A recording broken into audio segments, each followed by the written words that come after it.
I'm Tocky and I make saves like this, or this, every weekend.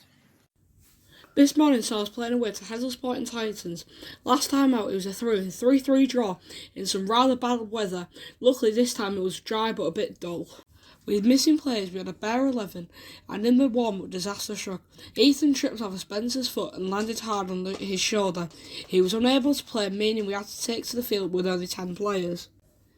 It turns out he had broken his collarbone quite badly, and I hope everyone wishes him a speedy recovery. His long throws into the box can cause havoc, and the team will miss that aspect.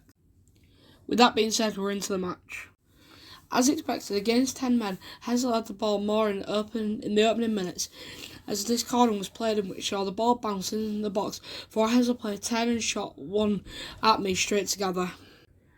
Seconds later, my kick down 12 saw him control and pass to Spencer before Hessle 2 challenge. The ball was cleared down our right, which saw 2 give chase. He battled with Tom and came out on top as Will tracked back for 2, then pushed into the box and hit a low crossing with 2 Hessle attackers waiting. Luckily, Charles got in and cleared, but it was a close one as it dropped on the right hand side of my post. Hessle then had another chance as 3 cleared out a ball over the top before we played some head tennis with first Archie L heading, then chasing to head it again before Tom headed over halfway out to Josh. He was pressed by 2 Hessle players, losing out as then a ball over the top beat our offside trap and was 1-on-1, which saw me out to narrow the angle and forcing the early shot, which was wide. After 15 minutes of play without action or incident, we had started to grow into the game with a bit more confidence, for Hessle had this throw-in. Tom challenged for the ball down at the right back, holding the ball up before the attacker broke into the box, beating Will and crossed one across the face of goal. Fortunately, it was a tad high. Then the extra player paid off from this goal kick. Chaz's ball out bounced straight between Josh and Alfie and it fell to a Hessle player in the midfield. From 35 yards out, we tried an audacious shot. With me on my 6-yard line, all I could do is watch this shot sail over me as it dropped perfectly into the back of the net. Got to look at it again. It was a hell of a hit that caught us all off guard, and credit for Owen to trying it. We needed to step it up as I hoofed this one forward for Alfie, which he turned, shrugged off the Hessle player and hit a first-time ball over the top for Archie C to chase. The chance went begging though, as the Hessle defender held off Archie C, allowing the keeper to gather up. Hessle came again with the extra player advantage and it nearly paid off. A long throw on the left was passed and Josh attempted to get a block before it was crossed deep to the far post. I was out to punch under pressure from 2 attackers before it cut out a shot at goal, which I was down to bring under my control. After gathering up, I launched one to the halfway, which Archie, who rose well before headed a great pass for Spencer to latch onto. Spencer controlled the ball and ran with it down the wing as Hessle 3 tracked him and got off good footing for a good tackle. The corner didn't result in anything, however. A ball lover saw Archie giving chase, but it looked to get onto the ball. A shove saw him go down as the ball was cleared before it was hit back in again for Spencer to Josh. He turned and his shot was blocked and cleared. As half-time approached, we got a free kick 10 yards outside the box. With the line of players lurking, Alfie swept on into the mixer and found Archie, although his scoop shot was just over the bar.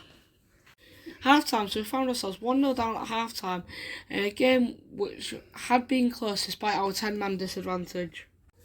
After nothing of note in the opening minutes, as both sides cancelled each other out, we had a throw-in on the far side, which was headed on by Spencer ball being cleared. A Hessle player then ran on, knocked the ball over the top, beating the offside trap again as he raced through. Archie brilliantly tracked him back and disturbed the attacker enough for me to grab it on the edge of the box. Hessle continued to press as a bit of skill at halfway saw a great ball down the channel, beating Chaz and Archie. I rushed out to narrow the angle once again as the ball then bobbled as the shot was taken and was hit well wide. After a lot of back and forth with nothing to show from either side, Tom tried to put a ball in, which was cut out and Hessle lofted one forward. Archie was on hand to stick a tackle in before the ball went out for a throw.